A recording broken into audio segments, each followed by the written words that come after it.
आफाक Muhajir politics नहीं कर सकता। कहा गया कि महाजिर नाम पर किसी को असेंबली में नहीं पहुंचने देंगे। उन्हें डर था कि एक भी पहुंचेगा ये महाजिर की बात करेगा, ये सच बात करेगा, हक की बात करेगा, जुल्म के खिलाफ बात करेगा। ये हमारे लगाम में, हमारे हाथ में नहीं है इसकी। इस महाजिर पॉलिटिक्स को दफन करने के लिए उनके पास कोई और हरबा नहीं था। बाकायदा महाजिर कल्चर डे को हाईजैक करके महाजिर पॉलिटिक्स, यानी मुझे खुदा की कसम घर से उठा के लेके चले गए। रात को मेरे पास मेरा मेहमान बैठा हुआ था, वो आए और आके कहा कि आफाक साहब आपसे अकेले में बात करनी है। मतलब घर में घुसाए यूनिफॉर्म में बात करनी। मैंने कहा बताइए क्या बात करनी है? अकेले में बात करनी है। वो जाहिर मेहमान बैठा था, भाग गया। उसने कहा हालात खराब है, वो भाग गया। मुझसे कहा कि हम आपको लेने आए। तो मैंने कहा चलो। मैं वर्ड्स बाय वर्ड्स बता रहा हूं। मैं जीन्स में था, मुझसे कहा कि 2 जोड़ी कपड़े रख लीजिए। इसका क्या मकसद था? क्लियर मैसेज था ना कि यू आर अंडर अरेस्ट। मैं खुदा की कसम से मैंने कहा मैं जीन्स में सोने का आदमी हूं, सो जाऊंगा, चल मेरे साथ।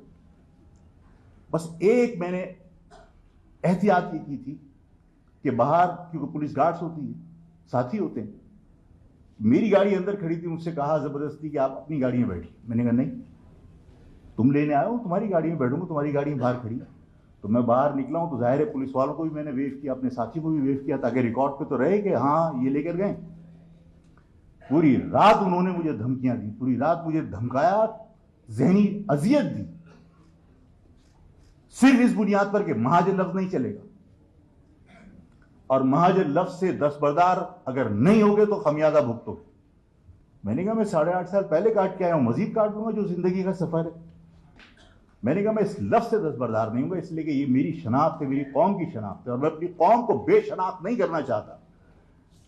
मेरा हमेशा से अज़्म ये रहा है कि मैं जीऊंगा तो शनाख्त के साथ और मरूंगा तो शनाख्त के साथ। ना गुमनामी में मरना चाहता हूं, ना गुमनामी में जीना चाहता हूं।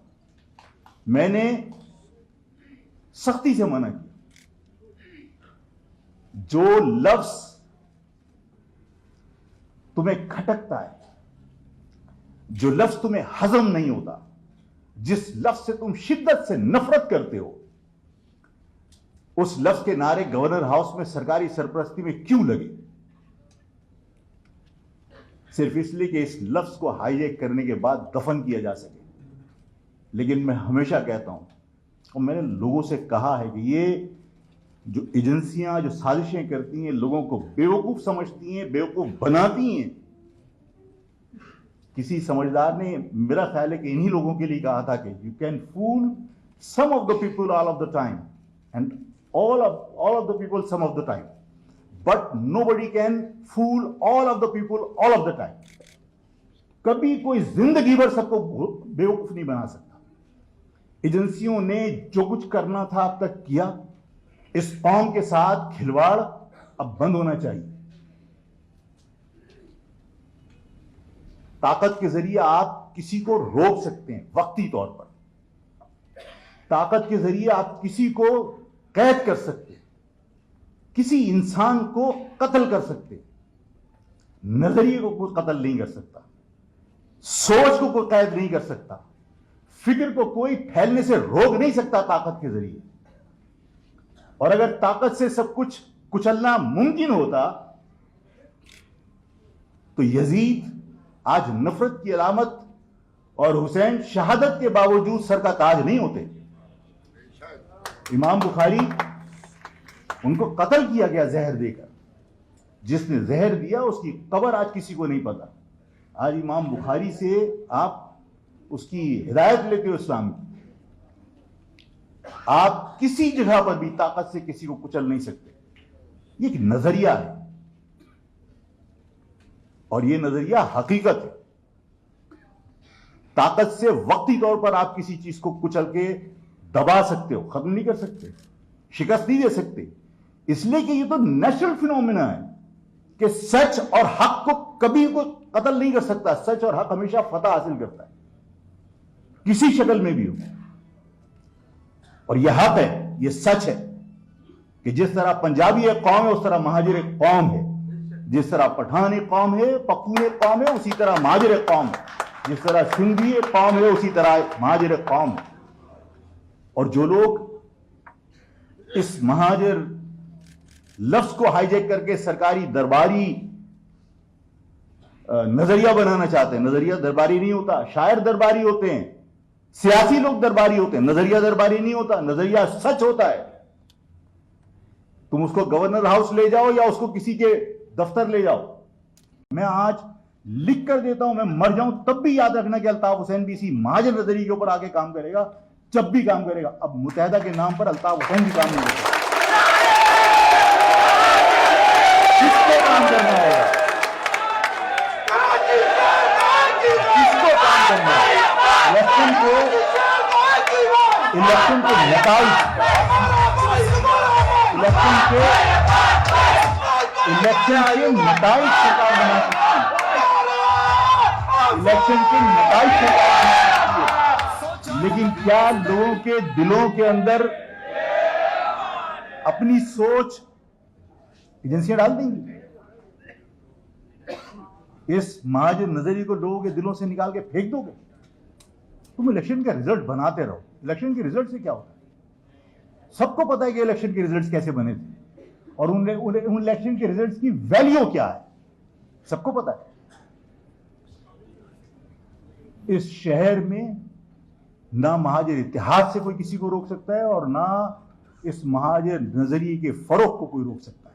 और मैंने जिस तरह कहा कि मैं आपको लिख कर देता हूं और मेरा ये यकीन है, ईमान है मेरा, इस हद तक मैं कहता हूं कि मुझे कोई शक नहीं है कि जिसको भी आज पॉलिटिक्स करी। और फिर जिन लोगों ने मुत्तहदा के नाम पर काम किया था, मैंने उनसे कहा कि तुम दहकते हुए तवे पे बैठ के पंजाब से वोट लेके दिखा दो, मैं तुम्हें मान जाऊंगा कि तुम्हारी सियासत जायज थी।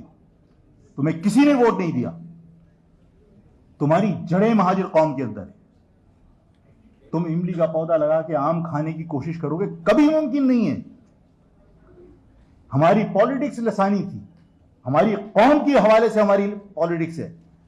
हम कौमी धारे की सियासत कैसे कर सकते हैं जब तक मेरे घर की आग ना बुझे? मैं किसी का खेत सैराब करने कैसे जा सकता हूं जब तक मेरे घर की आग ना बुझ जाए, मेरे घर के लोगों को हुकूक मिले नहीं? मैं पंजाब को जालिम के मजलूम कहकर उनके हुकूक की बात करूं, मैं पख्तूनों के हुकूक की बात करूं? यार मेरे घर के लोग बेरोजगार हैं, मेरे घर के लोगों के साथ जुल्म और ज्यादती हो रही है। मुझे पहले अपने घर के लोगों के मसले हल करने। क्या आप अपने घर की लगी आग को छोड़कर किसी और के घर में उसके लॉन में पानी डालने जाएंगे? अकलमंदी है। यही बात मैंने कही थी। कोई शख्स तुम्हें तस्लीम करने के लिए तैयार नहीं है, सिर्फ तुम्हारा इत्तेहाद उन्हें मजबूर करेगा कि तुम्हें वो तस्लीम करे। तुम्हारा इत्तेहाद उन्हें मजबूर करेगा कि तुम्हारी वो इज्जत करे। तुम्हारा इत्तेहाद उन्हें मजबूर करेगा कि तुम्हारी कदर करे। तुम्हारे इंतशार को देखकर लोग हंसते हैं। और बाज़ औक़ात मैं अपने लोगों से, साथियों से कहता हूं, तोलो अपने आप को कि नफा तुम कमा रहे हो, तुम कुछ हासिल तुम कर रहे हो या गंवा रहे हो। छोटी सी मेरी तो बातें भी बड़ी मतलब छोटी छोटी और सादा सादा होती हैं ताकि लोगों को एहसास हो कि हां ये दुरुस्त कह रहा है। कोई लगी लिपटी और कोई साइंस की बुनियाद पर मैं बड़ी बड़ी बातें नहीं कर रहा। आप अपने गिर्द जितने लोग बैठे ना, सब अपना जायजा लो। फेडरल एरिया में अगर किसी के पास 120 गज का मकान है ना, तो वो भी 3 करोड़ से कम का नहीं है। लेकिन पूछिए कि उनके बाप ने या उनके दादा ने ये मकान कितने हजार में खरीदा था। इसका मकसद है कि वही चंद हजार तुम्हारा एसेट है। आज उसकी वैल्यू 3 करोड़ जरूर है, लेकिन तुम्हारा एसेट क्या? तुमने कमाया क्या? उस 5,000 के बाद तुमने दूसरा 5,000 रुपए का कोई मकान बनाया? नहीं। ऐसा ही है ना। इस नाज़िमाबाद के ब्रिज के नीचे 20 रुपए किराए पर चारपाई लेने वाला आज 20 करोड़ का मालिक है। कौन कमा रहा है शहर से? कौन फायदे में? आप अपने बाप के मकान को, जब औलाद बड़ी होती है, शादियां होती हैं, फिर कहता है मकान को बेच दो, हमारा हिस्सा हमें दे दो, हमारी बेगम साथ ही रहना चाहती है, फिर साले मकान अलग अलग कर लेते हैं। पता चला आपके मकान के 4-6 हिस्से हो गए, उसके बाद फिर आप जो है ना किसी गोट के अंदर जो कच्ची आबादी में मकान खरीद रहे हो। आप तनज़्ज़ुली की तरफ जा रहे हैं या तरक्की की तरफ जा रहे हैं? ये वो हक़ाइक़ हैं जिन्हें आप लोगों से डिस्कस कीजिए कि तुम्हारे शहर में जो लोग 20 रुपए किराए पर चारपाई लेकर नाज़िमाबाद के ब्रिज के नीचे सोते थे, आज उनके डंपर लोडर चलते हैं। आज 20-20 करोड़ रुपए की उनकी प्रॉपर्टीज हैं इस शहर में आकर। आपने आज भी मतलब महाजर नाम पर लोगों को बेवकूफ बनाना शुरू कर दिया कि साहब आप गवर्नर हाउस के अंदर करो।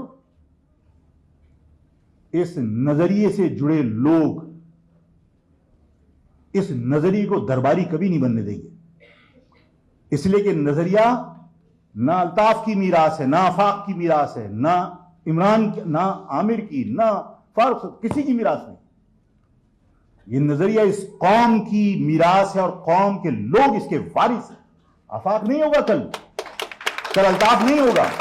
मैंने आपसे कहा कि ये तहरीक एक दिन में मंजिल पर नहीं पहुंचती। आफाक नहीं होगा, कल अल्ताफ नहीं होगा। इस नजरिए का वारिस कौन होगा? आप।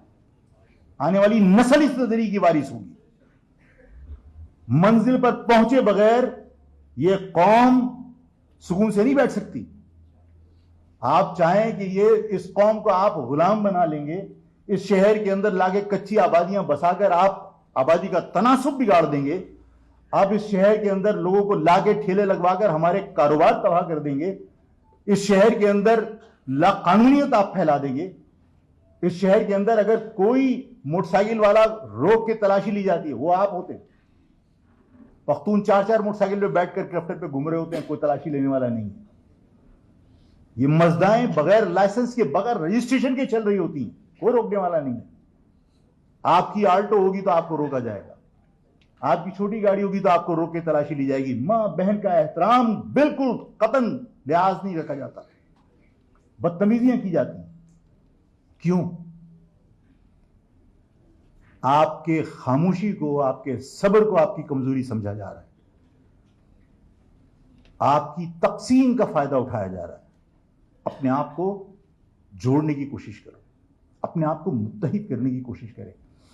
नजरिए से आप जोड़ लेंगे। देखिए, फैसला तारीख करेगी। आफाक गलत था, अल्ताफ गलत था, इमरान फारूक गलत था या फारूक सत्तार गलत था, तारीख फैसला करेगी। और आपके बारे में भी तारीख फैसला करेगी कि आप बातिल के साथ खड़े हुए, आप हक के साथ खड़े हुए, आप सच के साथ खड़े हुए, किसके साथ खड़े। आपको अल्लाह ने अकल तो दी है। हमें इस पाकिस्तान को मुस्तहकम करने के लिए ताकत का इस्तेमाल बंद करना चाहिए। हमें लोगों की सुननी चाहिए, हमें लोगों से डायलॉग करने चाहिए। इमरान का मसला या अल्ताफ का मसला, हमें बराबरी की बुनियाद पर सारे मामला करने चाहिए। इसके साथ कानून कुछ और है, उसके साथ कानून कुछ और है। अल्ताफ ने मुर्दाबाद कहा, अल्ताफ का मैं मुखालिफ हूं। अल्ताफ की जो बात मैं कर रहा हूं उसका मकसद ये नहीं है कि मैं अल्ताफ साहब की को हिमायत कर रहा हूं, लेकिन बींग महाजिर मैं सवाल करने का हक रखता हूं कि अल्ताफ हुसैन ने जज्बात में गलती की, माफी मांगी उसने, उससे मुज़ाकरात नहीं हो सकते। इमरान कहता है कि, खुद कहते हैं कि इमरान जो है वो मास्टरमाइंड था और उसने फौजी तंसीबात पे हमला करवाया। बगावत ही है ना, मुल्क दुश्मनी है ना? नहीं है, मुल्क दुश्मनी है ना, बगावत की ना उसने। आज उससे रिकंसिलिएशन क्यों हो रही है? इसलिए कि उसकी कौम के लोग तुम्हारे इदारों के अंदर मौजूद हैं। हमें कमजोर समझकर, यानी अल्ताफ की जगह कोई और भी होता तो मैं यही सवाल करता कि अगर उसने गलती की तो उससे तुम रिकंसिलिएशन नहीं कर सकते, इसलिए कि वो महाजिर है, वो उर्दू बोलता है। लेकिन इमरान क्योंकि पश्तो बोलता है और इमरान ने फौजी तंसीबात पर हमले करवाए और उसको उसका मास्टरमाइंड कहते हो और उसके बाद उससे मुज़ाकरात हो सकते हैं। तालिबान जिन्होंने कत्ले आम कर दिया, उनसे मुज़ाकरात हो सकते हैं। बात यह कि डबल स्टैंडर्ड नहीं होना चाहिए। ये फैसले, ये जिन लोगों का सियासत काम है उनको करने चाहिए। हम अगर हर काम अपने हाथ में ले लेंगे तो जाहिर है कि ये तबाही होगी। किसी एक शख्स को भी अगर कानून से मुबर्रा आप कर दीजिए तो एक शख्स तना अकेला वो मुल्क को तबाह करने के लिए काफी होता है। कानून कहां है? आज लोग सवाल करते हैं कि भाई ठीक है, आप इमरान के साथ बातचीत करें, कीजिए, यह अमल पहले शुरू हो जाना चाहिए था। लेकिन अगर यही बात मैं कहूं कि इस कौम के साथ जो तुमने जुल्म किया, बाकायदा राइटिंग के अंदर लेटर निकाले कि महाजिर के हाथ में असला नहीं होना चाहिए और महाजिर जो है उसको किसी सिक्योरिटी एजेंसी के अंदर नहीं होना चाहिए। यार हम पे शक करके, हमारी हुब्बुल वतनी पे शक करके आप हमें हमारे जख्मों पर नमक छिड़क रहे हो। हमारी हुब्बुल वतनी की तो कोई मतलब क्या दलील दें आपको? आप आ गए, आपके शाना बशाना लड़ने वाले आज तक बांग्लादेश की शहरियत लेने को तैयार नहीं है, आज भी कसमा पुरसी की जिंदगी गुजार रहे हैं, कमरों में स्कूल के पर्दे डाल के फैमिलियां रह रही हैं, झंडा पाकिस्तान का लगाया हुआ है। और कौन सी दलील तुम्हें दें हुब्बुल वतनी की? अपना सर काट के तुम्हें दे दें। और दिया है, इस मुल्क के लिए बेपनाह कुर्बानियां दी, आज भी इस मुल्क के लिए कुर्बानी देने के लिए तैयार है। लेकिन इस मुल्क के तमाम शहरियों की तरह, तमाम लोगों की तरह, तमाम हकाइक हुकूक मिलने चाहिए, तमाम वसाइल पर इख्तियार होना चाहिए। मुझे इस मुल्क का शहरी तस्लीम करने को तैयार नहीं हो, इस मुल्क का आप वफादार तस्लीम करने को तैयार नहीं हो। कुर्बानी वक्त आता है तो कुर्बानी के लिए आप बकरा बनाते हो। तालीम के लिहाज से सबसे आगे आप थे और आप हैं।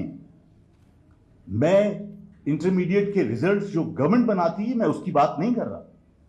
जो एमडीकेट के एग्जाम्स के अंदर आपके बच्चों को फेल किया जाता है मैं उसकी बात नहीं कर रहा। ये रिजल्ट तो वो है जो पीपल्स पार्टी बनाती है। बाकायदा एजुकेशन के अंदर जो बोर्ड का डायरेक्टर मुकर्रर किया जाता है उसको कहा जाता है कि कराची का रिजल्ट इतने % होना चाहिए। आंख बंद करके रिजल्ट बनाया जाता है।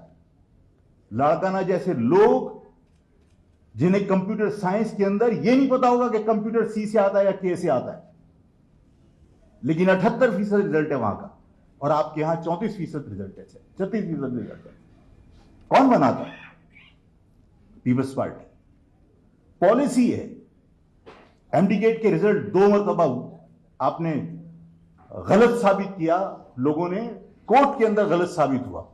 लेकिन दुख की बात यह है कि आज तक उस धांधली, उस पेपर को लीक करने वाले किसी एक बंदे के खिलाफ एफआईआर कटी, कोई एक मुकदमा दर्ज हुआ। इसका मकसद यह है कि उन्हें गवर्नमेंट की सपोर्ट हासिल थी, गवर्नमेंट के कहने पर उन्होंने जो कुछ किया, इसलिए गवर्नमेंट उनके खिलाफ एफआईआर दर्ज करने को तैयार नहीं थी। पीपल्स पार्टी,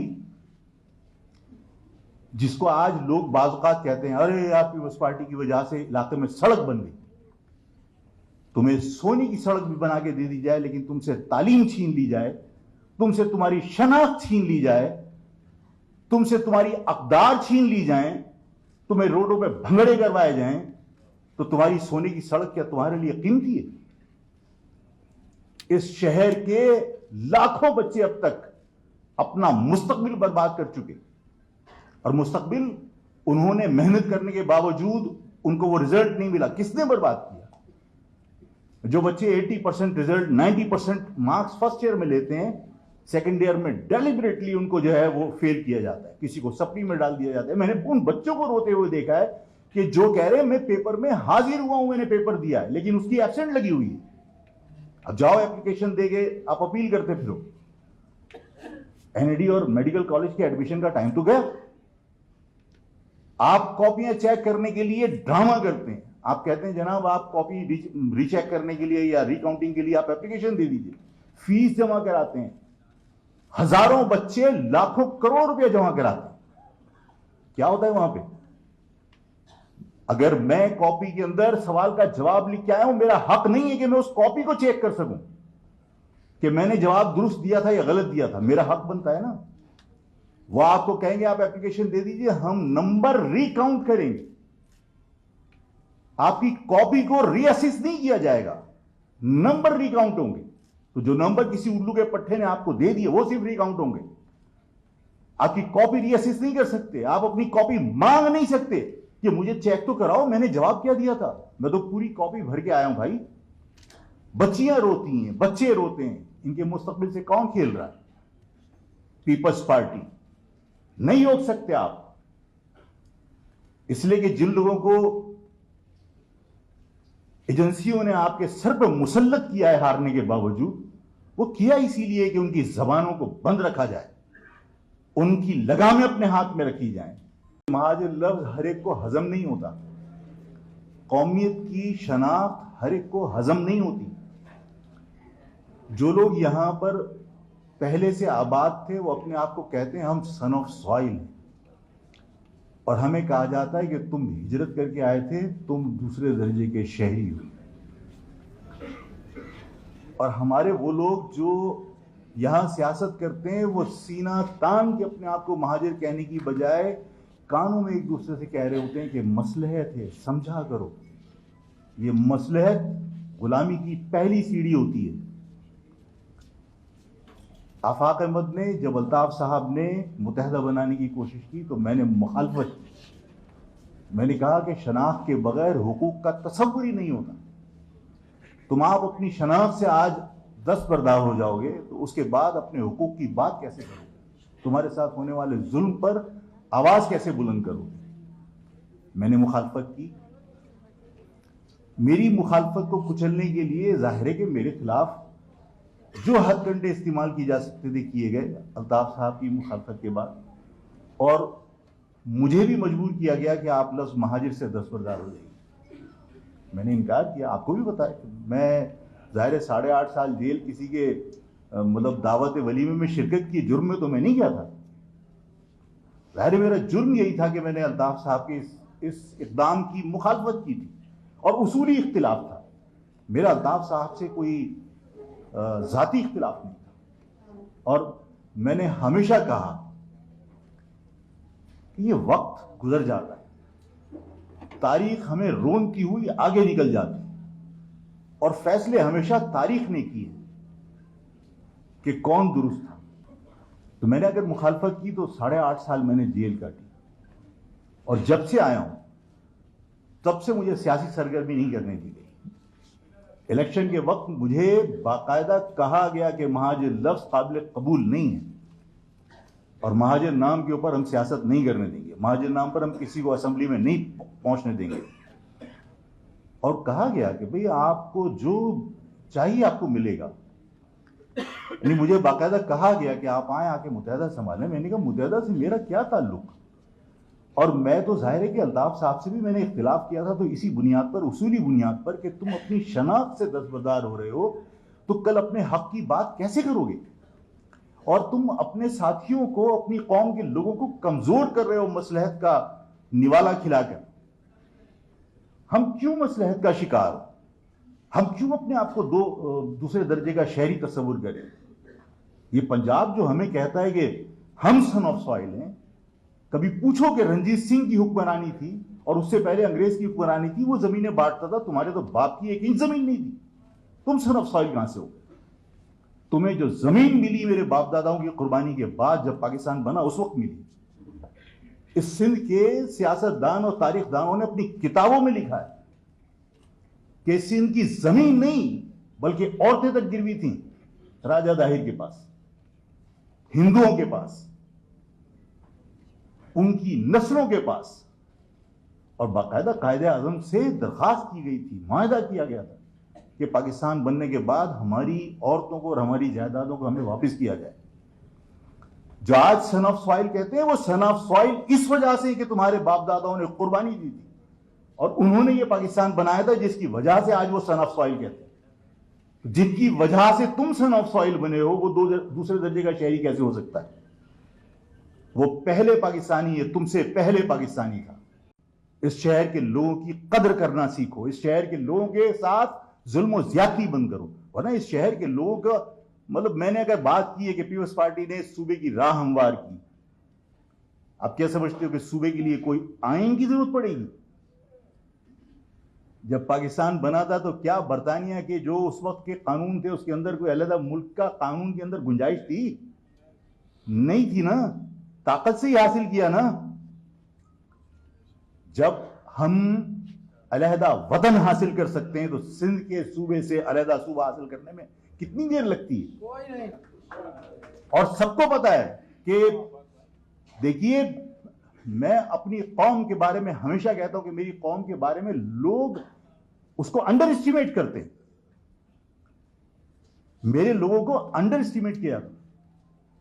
मैंने हमेशा कहा कि इस शहर के अंदर मेरे पास, इस शहर में क्या, सिंध के अर्बन एरियाज में जो महाजर कौम के लोग हैं मेरे, उनके पास कोई ऑप्शन नहीं है। वो भाग के दुबई नहीं जा सकते, वो भाग के अपने आबाई इलाके आगरा, दिल्ली, यूपी, सीपी नहीं जा सकते। उनके पास भागने का ऑप्शन नहीं है, और जिसके पास भागने का ऑप्शन नहीं है उससे अच्छा कोई लड़ेगा?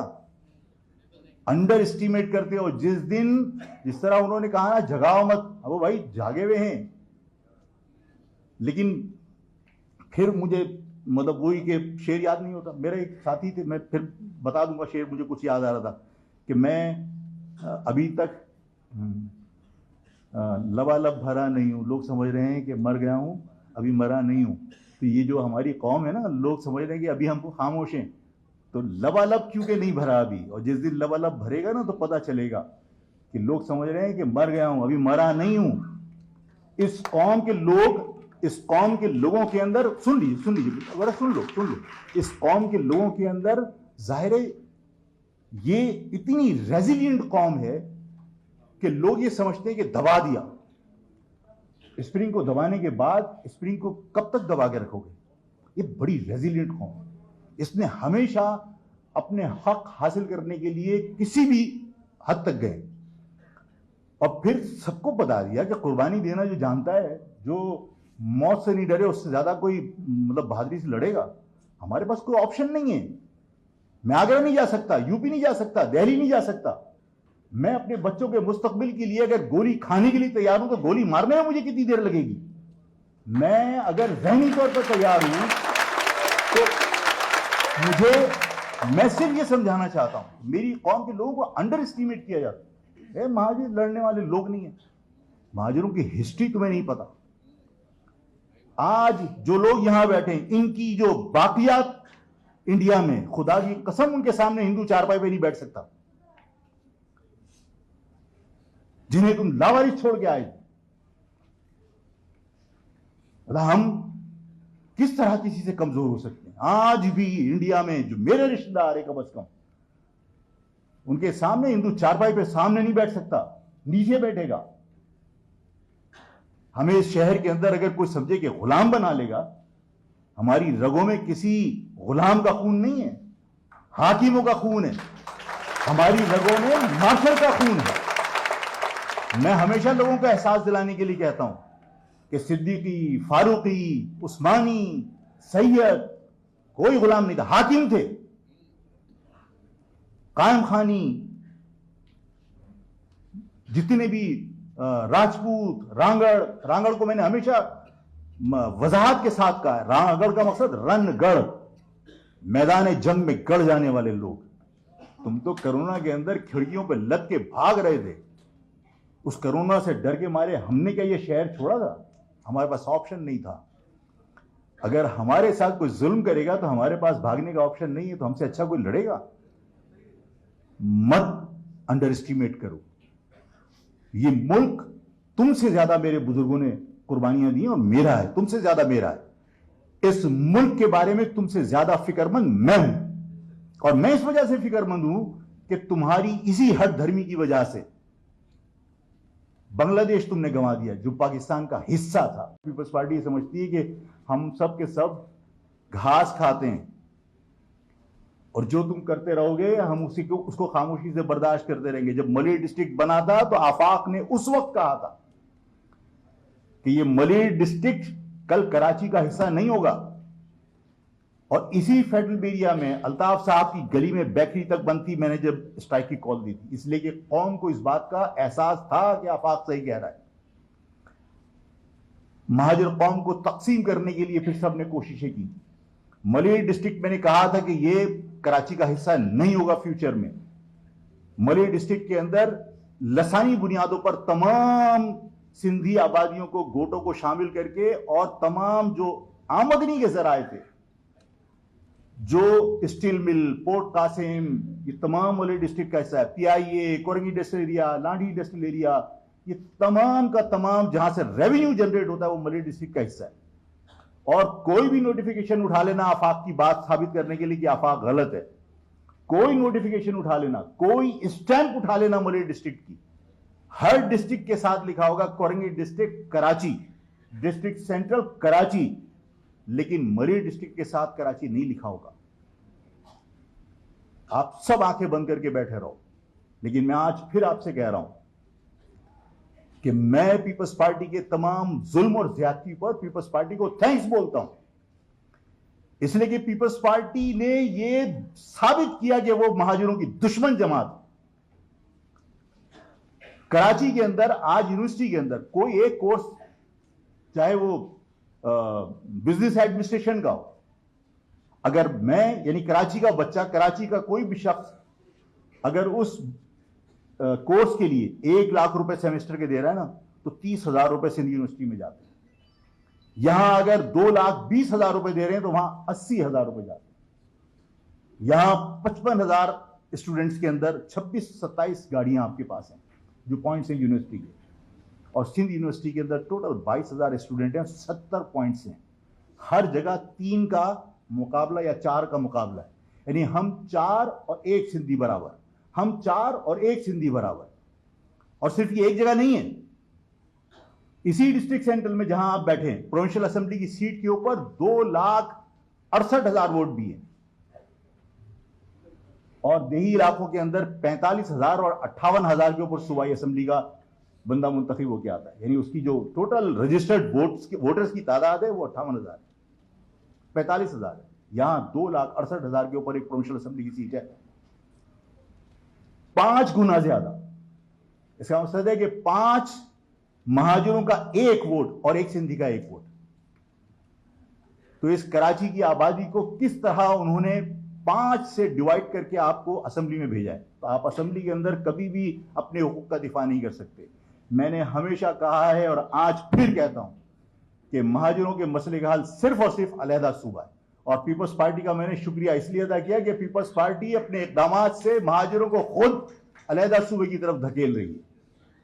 पीपल्स पार्टी ने अलहदा सूबे के लिए राह हमवार करना शुरू कर दी। आप कहां कहां जुल्म करोगे और किस किस जुल्म के ऊपर महाजर खामोश होगा, किस किस जुल्म के ऊपर पीपल्स पार्टी की वाह करेगा। जाहिर है कि पीपल्स पार्टी से निजात हासिल करने का वाहिद तरीका सिर्फ यही है कि अलहदा सूबा हासिल किया जाए, और अलहदा सूबे की राह पीपल्स पार्टी खुद हमवार कर रही है। पीपल्स पार्टी ने खुद हमारे साथ जुल्म करके, ज्यादती करके, जो इम्तियाजी सलूक है उसके जरिए उसने साबित किया।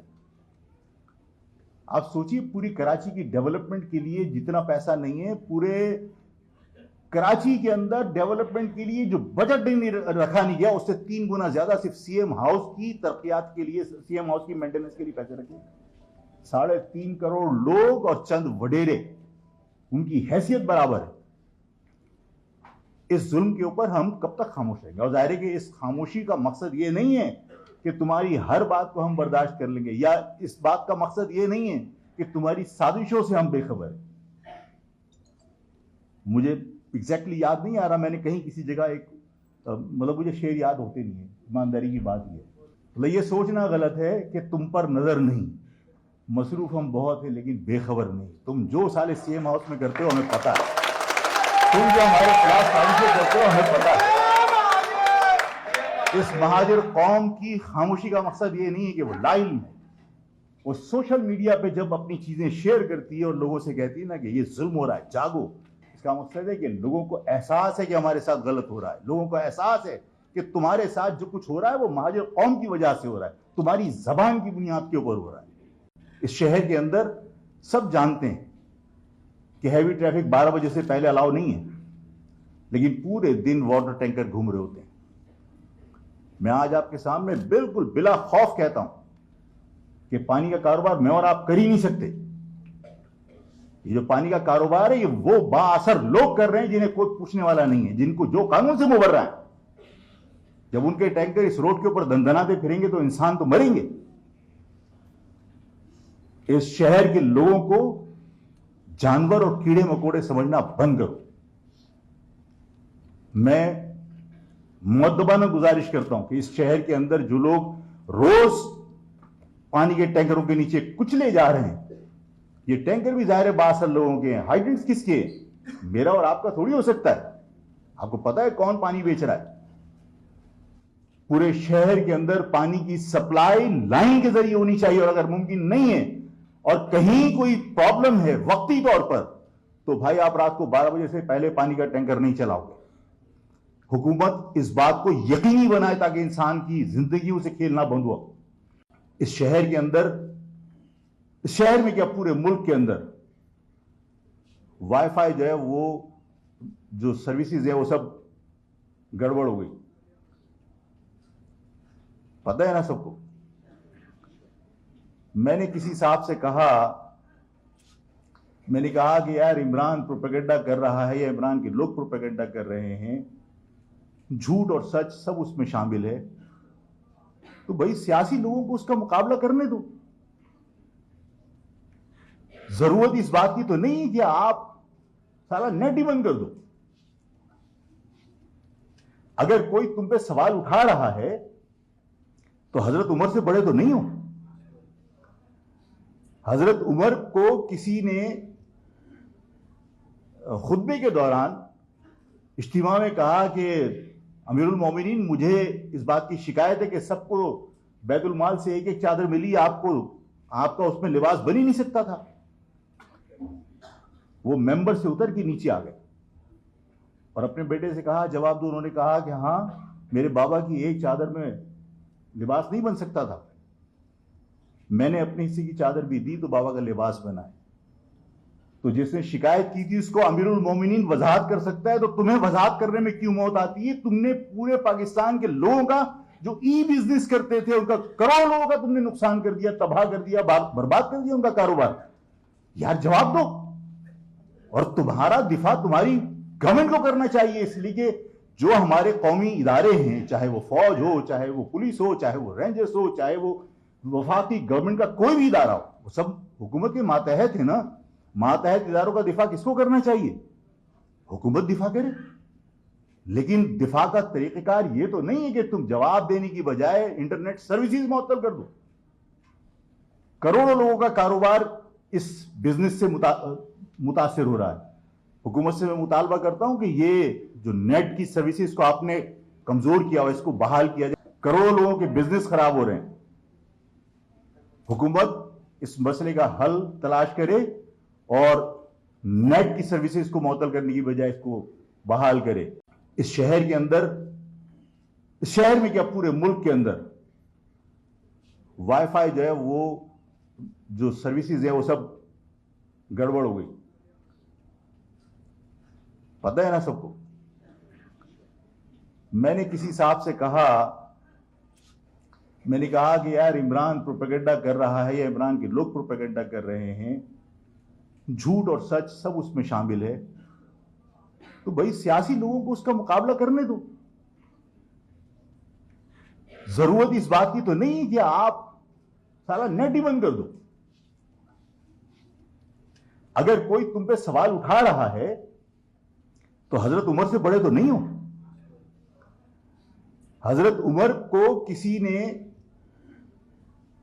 खुतबे के दौरान इज्तिमा में कहा कि अमीरुल मोमिनीन, मुझे इस बात की शिकायत है कि सबको बैतुल माल से एक एक चादर मिली, आपका उसमें लिबास बन ही नहीं सकता था। वो मेंबर से उतर के नीचे आ गए और अपने बेटे से कहा, जवाब दो। उन्होंने कहा कि हाँ, मेरे बाबा की एक चादर में लिबास नहीं बन सकता था, मैंने अपने हिस्से की चादर भी दी तो बाबा का लिबास बना है। तो जिसने शिकायत की थी उसको अमीरुल मोमिनीन वजाहत कर सकता है, तो तुम्हें वजाहत करने में क्यों मौत आती है? तुमने पूरे पाकिस्तान के लोगों का जो ई बिजनेस करते थे, उनका करोड़ों लोगों का तुमने नुकसान कर दिया, तबाह कर दिया, बर्बाद कर दिया उनका कारोबार। यार जवाब दो। और तुम्हारा दिफा तुम्हारी गवर्नमेंट को करना चाहिए, इसलिए कि जो हमारे कौमी इदारे हैं, चाहे वो फौज हो, चाहे वो पुलिस हो, चाहे वो रेंजर्स हो, चाहे वो वफाकी गवर्नमेंट का कोई भी इदारा हो, वो सब हुकूमत के मातहत है ना। मातहत इदारों का दिफा किसको करना चाहिए? हुकूमत दिफा करे। लेकिन दिफा का तरीक़ेकार ये तो नहीं है कि तुम जवाब देने की बजाय इंटरनेट सर्विसेज मुअत्तल कर दो। करोड़ों लोगों का कारोबार इस बिजनेस से मुतासिर हो रहा है।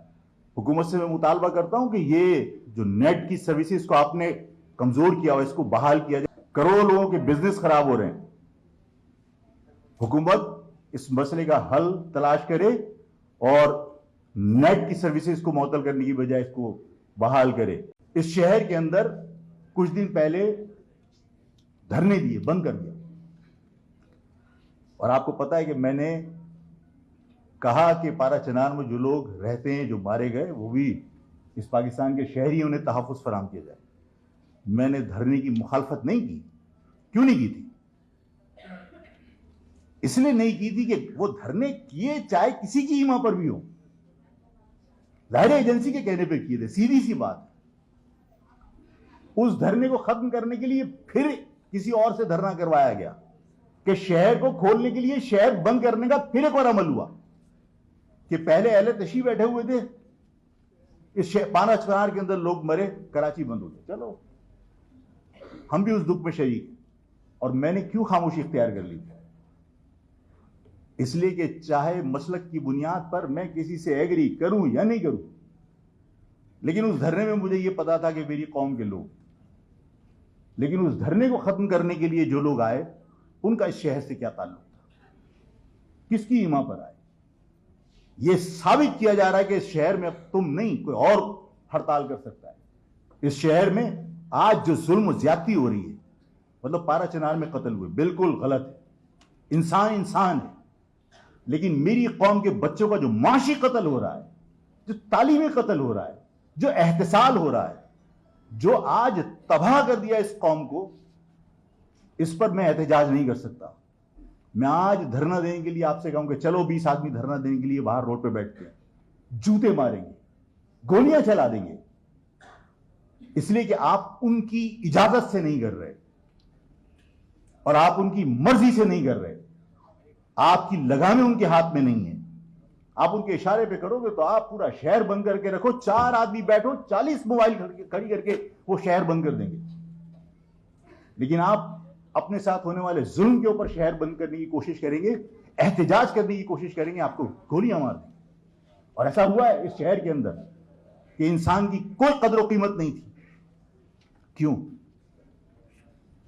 इसलिए कि वही चाहते हैं कि तुम हमारी अताअत करो, जो हम कहें वो कहो। अगर गुलामी ही करनी होती तो मैं आज अपने बुजुर्गों से पूछता हूं कि इन काले अंग्रेजों से बेहतर तो साले गोरे अंग्रेज थे ना, फिर उनकी गुलामी कर लेते।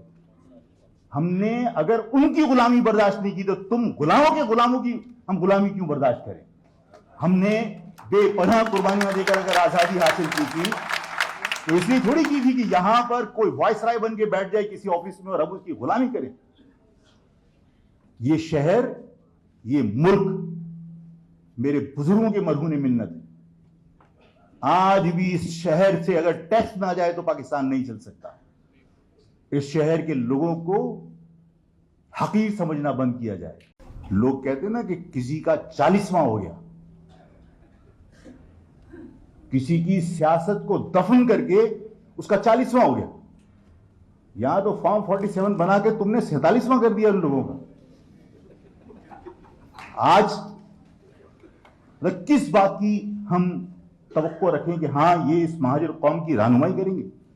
हम किस बात की तवक्को रखें कि हां ये महाजर कौम के हुकूक की बात करेंगे? मैं एक एक चीज के ऊपर दुखी होता हूं। मेरी कौम के लोगों ने बेपनाह कुर्बानियां दी। मैसूरी ने मशरक़ी पाकिस्तान आज भी रेड क्रॉस के कैंपों में सिर्फ इस वजह से पाकिस्तान का परचम लगाकर इंतजार कर रहे हैं कि वो पाकिस्तानी है। उन्होंने आज तक बांग्लादेश की शहरियत इख्तियार नहीं की। उन्होंने बेपनाह कुर्बानियां दी, पाकिस्तान की अफवाज से आगे बढ़ के लड़े।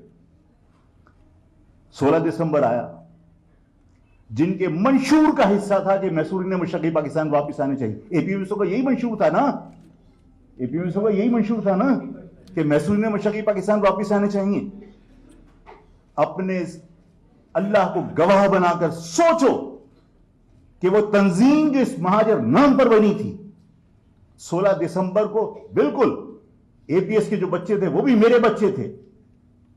जो वो मरे, जो शहीद हुए, उनका मुझे भी दुख है, लेकिन उनसे पहले तो उन लोगों ने कुर्बानियां दी जो पाकिस्तान बचाने के लिए पाकिस्तान की अफवाज से पहले लड़े थे। 16 दिसंबर पर एपीएस के शोहदा का बैनर लगा हुआ था मुत्तहदा के प्लेटफॉर्म पर। 16 दिसंबर में मैसूरी ने मशरकी पाकिस्तान का तस्करा नहीं था, सकूते ढाका का तस्करा नहीं था। अपनी तारीख को अपने हाथ से दफन करके अगर मैं अपने आप को कौम परस्त कहूं, क्या मुझे जेब देता है? इस शहर में जो कुछ हो रहा है, इस शहर में जो कुछ चल रहा है, क्या मुत्तहदा के लोग जिन्होंने कहा कि मैं तो 1% तवक्को नहीं रखता, इसलिए कि सबको यह पता है कि किसी के 2500 वोट थे, किसी के 3000 वोट थे, और उनको यह पता है कि दोबारा इलेक्शन जीतना उनके लिए मुमकिन ही नहीं है। उन्हें जिन लोगों ने इलेक्शन जितवाया उनके हाथों में अपनी लगामें देकर आप सिर्फ ये कर सकते हैं कि सरकार हुक्म कीजिए किसको वोट डालना है, सरकार हुक्म कीजिए हमें क्या करना है। आप उनकी मर्जी के बगैर अपने हुकूक की बात नहीं कर सकते। तुम्हारे उस बैकड्रॉप स्क्रीन से जब 16 दिसंबर पे आप प्रोग्राम कर रहे थे, आपके कौम के लोगों का तस्करा क्यों नहीं था? मैसूरी ने मशरकी पाकिस्तान का तस्करा क्यों नहीं था? सकूते ढाका के ऊपर किसी ने सवाल क्यों नहीं खड़ा किया? सिर्फ इसलिए कि अब आप किसी और की जबान बोलते हैं, आपके हलक में किसी और ने अपनी जबान डाल दी। अब आप गुलामों की तरह जिंदगी बसर कीजिए, आप अपनी कौम के लिए कुछ नहीं कर सकते। लोग कहते हैं ना कि किसी का 40वां हो गया, किसी की सियासत को दफन करके उसका 40वां हो गया। यहां तो फॉर्म 47 बना के तुमने 47वां कर दिया उन लोगों का। आज किस बात की हम तवक्को रखें कि हाँ ये इस महाजर कौम की रहनुमाई करेंगे? हम किस बात की तवक्को रखें कि हाँ ये महाजर कौम के हुकूक की बात करेंगे? मैं एक एक चीज के ऊपर दुखी होता हूं। मेरी कौम के लोगों ने बेपनाह कुर्बानियां दी। मैसूरी ने मशरकी पाकिस्तान आज भी रेड क्रॉस के कैंपों में सिर्फ इस वजह से पाकिस्तान का परचम लगाकर इंतजार कर रहे हैं कि वो पाकिस्तानी। उन्होंने आज तक बांग्लादेश की शहरियत इख्तियार नहीं की। उन्होंने बेपनाह कुर्बानियां दी, पाकिस्तान की अफवाज से आगे बढ़ के लड़े।